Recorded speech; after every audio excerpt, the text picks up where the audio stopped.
Friends, నేను మీ సుశీలానండి. ఈరోజు నేను మీకు ఒక మంచి చిట్కా చూపించబోతున్నాను. రోజు ఆకుకూర వండుకోవాలంటే బోర్ కొడుతుంది కదా! అలా కాకుండా ఇప్పుడు నేను చెప్తున్న విధంగా గనుక చేశారంటే అస్సలు బోర్ అనిపించదు. రోజుకో రకం ఆకుకూర వండుకొని ఇంటిల్లపాది ఆరోగ్యంగా ఉండొచ్చు. ఇలా చక్కగా మనం కడిగేసుకొని ఆల్రెడీ మనము రైస్ కడిగి పెట్టుకుంటాం కదా! దాంట్లో రైస్‌ని బట్టి క్వాంటిటీ ఆకుకూర తీసుకొని రోజుకో రకం ఇలా మనం కుక్కర్‌లో గానీ, రైస్ కుక్కర్‌లో గానీ దేంట్లోనో పెట్టి వండేసుకుంటే ఇలా రైస్ తయారైపోతుందండి.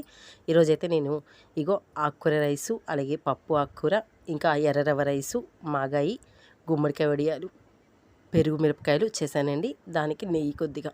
మరైతే ఇవన్నీ వేసుకొని అన్నం తిన్నామంటే అమృతంలా ఉంటుందండి.